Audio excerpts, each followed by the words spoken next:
அடிக்கடி பக்கவாட்டில் திரும்பி வனிதாவை பார்த்து கொண்டே இருந்தாள் தேவகி.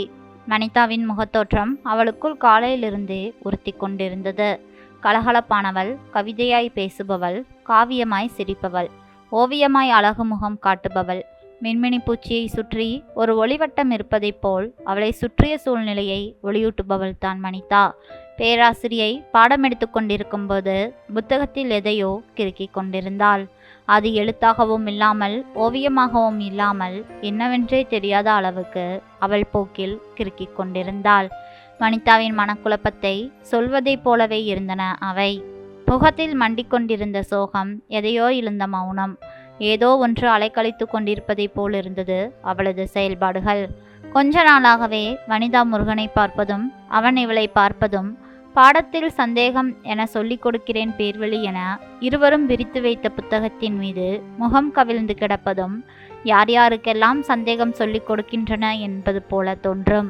இது நட்பா காதலா என முடிவுக்கு வர முடியாவிட்டாலும் எதிர்காலத்தில் இது கண்டிப்பாக காதலில் போய்தான் முடியும் என நண்பர்கள் ஆருடம் சொல்லிக் கொண்டிருந்தனர். காதலாக கனிய இருந்த நட்பில் ஏதாவது பிரச்சனையா அல்லது காதலை அவனிடம் சொல்ல யோசித்து குழம்பிக் கொண்டிருக்கிறாளா? உணவு இடைவேளையின் போது இருவரும் வழக்கமாக சாப்பிடும் மரத்தடியில் உணவு டப்பாக்களுடன் வந்தனர். கொண்டு வந்த தயிர் சாதத்தை விரல்களால் அலைக்கழித்து கொண்டிருந்தாள் வனிதா. என்னடி வனி, காலையிலிருந்தே ஒரு மாதிரியா, எதையோ இழந்த துக்க மாதிரியே இருக்கிற என்றாள் தேவகி. டிகிரியையே முடிக்க மாட்டியா? என்னாச்சு? ஆமாண்டி, எங்கள் அம்மா எனக்கு கல்யாணம் பண்ண முடிவு பண்ணியிருக்காங்க என்றாள் வனிதா. என்னது, கல்யாணமா? கல்யாணத்துக்கு என்ன இப்போ அவசரம்? படிப்பையெல்லாம் முடிக்க வேண்டாமா என அதிர்ந்து போய் கேட்டாள் தேவகி. இதைய தாண்டி நானும் கேட்டேன். மாப்பிள்ளை ஏதோ சொந்தமாம், துபாயில் வேலையாம், நிறைய பணமெல்லாம் இருக்காம், இப்போ விடுமுறையில் வந்திருக்காராம். கல்யாணம் முடிச்சு பொண்டாட்டியையும் கூட்டிக்கிட்டு போயிடுவாராம்.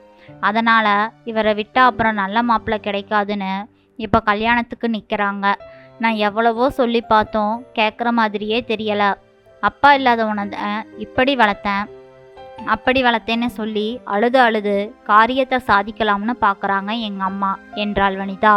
சுற்றியிருப்பவர்கள் யாரும் பார்த்து விடக்கூடாதென கண்களில் துளித்த நீரை துப்பட்டாவால் துடைத்தாள். அவளை பாவமாக பார்த்தாள் தேவகி. மனசுல எவ்வளவு கனவு கண்டேன், எவ்வளவு லட்சியம் வளர்த்தேன். நிறைய படிக்கணும், பெரிய வேலைக்கெல்லாம் போகணும். இப்போ எல்லாமே வேஸ்டடி. சாப்பிட பிடிக்காமல் டப்பாவை மூடினாள். வனிதாவின் அம்மா மேல் தேவகிக்கு ஆத்திரமாக வந்தது. இதை பாரு வனிதா, உங்கள் அம்மா என்ன சொன்னாலும் நீ அதையெல்லாம் கேட்காத. பிடிவாதமா இப்போ கல்யாணமே வேண்டாம், படிப்பு தான் முக்கியம்னு சொல்லிடு. படிப்பை பாதியில் நிறுத்திட்டு கல்யாணமெல்லாம் பண்ணிக்காதடி. நாம் நம்ம சொந்த காலில் நிற்கணும். படிப்பு இல்லாமல் வேலை இல்லாமல் எல்லாத்துக்கும் புருஷனோட கையை எதிர்பார்த்து நிற்கிறத விட அசிங்கம் வேற எதுவுமே இல்லை இந்த உலகத்தில். அப்படி நாம் நின்னா அதுதான் அவங்களுக்கு நம்ம அடிமைப்படுத்துறதுக்கான ஆயுதம். என்ன ஆனாலும் சரி, கல்யாணத்தை மட்டும் ஒத்துக்காத என்றாள் தேவகி. பேசுறதுக்கெல்லாம் நல்லா தான் இருக்கும் தேவகி, எங்கள் அம்மா கிட்ட எதுவுமே செல்லுபடியாகாது. எல்லாம் என் தலையெழுத்து, வேற என்ன சொல்ல முடியும் என்ற வனிதாவின் விழிகள் கூட்டமாக வரும் நண்பர்களின் மத்தியில் தூரத்தில் நடந்து வந்த முருகனை பார்வையால் வருடின. ஏக்க பெருமூச்சு சூடா எதிர்பட்டு தேவகியை சுட்டது.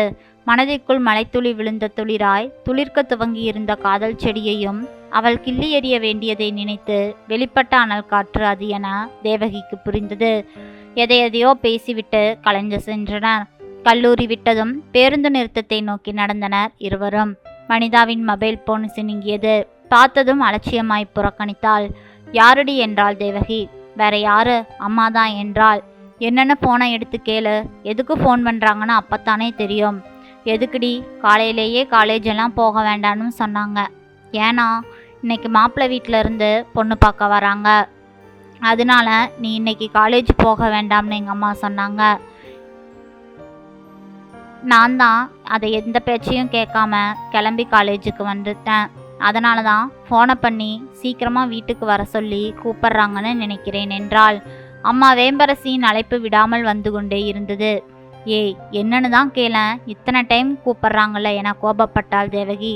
சரி இரு, சொல்லு என்றாள் வனிதா. மாப்பிள்ளை வீட்டில் சொந்தத்தில் யாருக்கோ உடம்பு சரியில்லையா, அவங்கள பார்க்க போயிட்டதால இன்னைக்கு பொண்ணு பார்க்க வரலையா, நாளைக்கு வராங்களாமா என்றாள் அம்மா. நல்லதாத்தான் போச்சு என நிம்மதி பெருமூச்சு விட்டாள் வனிதா. அதனால் உன்னோட ஜாதகத்தையும் மாப்பிள்ளையோட ஜாதகத்தையும் எடுத்துக்கிட்டு பொருத்தம் பார்க்க நாகேஸ்வரம் வரைக்கும் போகிறேன். சாவியை பக்கத்து வீட்டில் கொடுத்துருக்கேன், வாங்கிக்கோ என்றாள் அம்மா. சரி என சொல்லாமல் துண்டித்தாள் தொடர்பை. பொண்ணு பார்க்கவே இன்னைக்கு வரல, அதுக்குள்ளே ஜாதகத்தை எடுத்துக்கிட்டு பொருத்தம் பார்க்க போகுதான் எங்கள் அம்மா. போகிற வேகத்தை பார்த்தா 10 நாளுக்குள்ளேயே கல்யாணத்தை முடிச்சிடும் போல் இருக்கு. என்னடா வாழ்க்கை இது என எரிச்சல் அடைந்தாள் வனிதா. தேவகி செல்ல வேண்டிய பேருந்து வந்ததுமே அவள் போய்விட தனித்து தவித்து போனாள் வனிதா. உடன் படிக்கும் தோழியை பிரிந்த இந்த ஒரு கணமே தனிமை தாக்குகிறதே. எப்படி இந்த கல்லூரி படிப்பை பாதியிலேயே விட்டுட்டு போக போறேன்? வாழ்க்கையில் ஒரு பெண்ணுக்கு மிகப்பெரிய துணையே கல்விதானே. அந்த துணையை இழந்த பெண்ணுக்கு கணவனால் என்ற துணை எப்படி நிறைவை தந்துவிட முடியும்? பலவாறாக யோசித்தபடியே பெருந்திக்காக காத்திருந்தாள் வனிதா. திருநாகேஸ்வரம் பேருந்து நிறுத்தத்தில் இறங்கிய வேம்பரசி அங்கு பிரசித்தி பெற்ற ஜோதிடரை அகஸ்தியன் நிலையத்தை நோக்கி நடந்தாள். கோவிலை ஒட்டியிருந்த அந்த ஜோதிட நிலையம் கிட்டத்தட்ட ஒரு பெரிய அலுவலகம் போல் இருந்தது. பெரிய ஹாலில் இருபுறமும் இருக்கைகள் போடப்பட்டிருந்ததில் மனிதர்கள் ஆக்கிரமித்திருந்தனர். காலியான இருக்கையை தேடி பிடித்து அமர்ந்தாள் வேம்பரசி. சில நிமிடங்களிலே உள்ளிருந்து வந்த ஒருவர் அவளிடமிருந்த ஜாதகங்களை எல்லாம் வாங்கி தன்னிடமிருந்த நோட்டில் எழுதி ஒரு டோக்கனை கொடுத்து சென்றார். இவர் உதவி ஜோசியர். எல்லாவற்றுக்கும் பொருத்தம் பார்த்து குறிப்பெடுத்து எல்லாம் குறித்து வைத்திருந்தால் தலைமை ஜோதிடர் பலனை பார்த்து சொல்வார். ஒவ்வொருவரும் தங்களின் எதிர்காலம், திருமணம், கல்வி, வேலை வாய்ப்பு, வீடு வாங்கும் திட்டம் என ஏதேதோ பல கவலைகளோடு வந்து அமர்ந்திருந்தனர். டோக்கன் முறைப்படி அழைப்பு வந்ததும் தெய்வத்தை தேடி ஓடுவதைப் போல் தலை தெறிக்க ஓடினார்கள். தங்களின் முழு வாழ்க்கையுமே அந்த ஜோசியர் சொல்ல போகும் வார்த்தைகளில் தான் இருக்கிறது என்பதைப் போலிருந்தது அந்த ஓட்டம். வேம்பரசியின் முறையும் வந்தது. பெரும் படபடப்புடன் தான் உள்ளே சென்றாள். இருபுறமும் ஜோசியர்கள் அமர்ந்திருக்க நடுவிலே தலைமை ஜோசியர் ஜாதகங்களை பார்த்து ஏதேதோ எழுதியும் கிறுக்கியும் அதனை அடித்தும் வாய்க்குள்ளேயே முணுமுணுத்தபடி இருந்தார். அவரின் எதிரே பவ்யமாக அமர்ந்து, சாமி, இந்த 2 ஜாதகத்துக்கும் பொருத்தம் இருக்கான பார்க்கணும், நல்லா பார்த்து சொல்லுங்க என்றாள் வேம்பரசி. என்ற கம்பீரமான கர்ஜனை குரல் கொடுத்தவர் அவளை பற்றிய விபரங்களை கேட்டவாறே சில நிமிடங்கள் ஏதேதோ கணக்குகளை போட்டு பார்த்துவிட்டு நிமிர்ந்தார். 2 ஜாதகத்துக்கும் கொஞ்சமும் கூட பொருத்தமில்லை. எப்படிமா இந்த 2 ஜாதகம் உனக்கு கிடைத்தது என சொல்லவும், சாமி என்ன சொல்றீங்க என அதிர்ச்சியுடன் கேட்டாள் வேம்பரசி. ஆமாமா, இந்த 2 ஜாதகத்துக்கும் சுத்தம் ஒரு பொருத்தமும் கூட இல்லை. மீறி நீ கல்யாணம் செய்தால் 1 மாதத்திலேயே பிரிஞ்சிடுவாங்க என்றார். ஐயையோ என்றாள். அது மட்டும் இல்லம்மா, இப்ப பெண்ணோட ஜாதகத்துல கிரகங்கள் எல்லாம் சரியில்லை. 5 வருஷத்துக்கு கல்யாணம் செய்யக்கூடாது. மீறி செய்தனா அவ வாழா வெட்டியாதான் திரும்ப வந்துடுவா என சொல்லி ஜாதகத்தை அவள் கையில் கொடுத்தார். பணத்தை கொடுத்துவிட்டு வெளியே வந்தாள் வேம்பரசி. அவள் சென்றதும் தலைமை ஜோசியரை பார்த்து, ஐயா, இந்த 2 ஜாதகமும் பொருந்தித்தானே இருக்கு, நீங்க ஏன் அப்படி சொன்னீங்க? பாவம் அந்த அம்மா, முகம் வாடி போறாங்க பாருங்க. நல்ல இடம், வசதியான மாப்பிள்ளைன்னு ரொம்ப சந்தோஷமா இருந்தாங்களே என்றான் உதவி ஜோசியன். பொருத்தமெல்லாம் இருந்ததுதான், ஆனா பொண்ணோட வயசை கவனிச்சியா?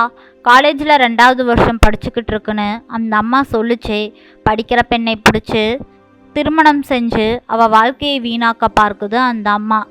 நல்லா படித்து வேலைக்கு போனால் இதை விட நல்ல மாப்பிள்ளையெல்லாம் அவனுக்கு வருவான். ஒரு பெண்ணுக்கு படிப்பு முக்கியம், அதுதான் சிறந்த துணை. அந்த படிப்பு தான் போகிற இடத்துல புருஷனுக்கே ஒரு பிரச்சனையினாலும் துணையா நிற்கும். துணைக்கே துணையாகிற கல்வி ஒரு பெண்ணுக்கு கிடைச்சே ஆகணும். அதனால தான் அப்படி சொன்னேன். ஒரு நல்லது நடக்கணும்னா இப்படி ஒரு பொய்யை சொல்றதுல தப்பே இல்லை என சொல்லி தலைமை ஜோசியர் சிரிக்கவும் உதவி ஜோசியர்கள் அவரின் அறிவை எண்ணி சிலிர்த்தனர். ஆம் நண்பர்களே, பெண்களுக்கு கல்விதான் முக்கியம்.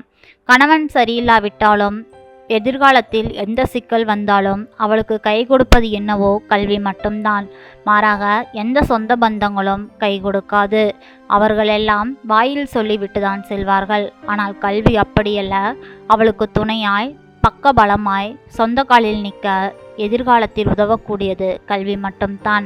அதை நல்ல முறையில் கற்று சொந்த காலில் நிற்கலாம். நன்றி.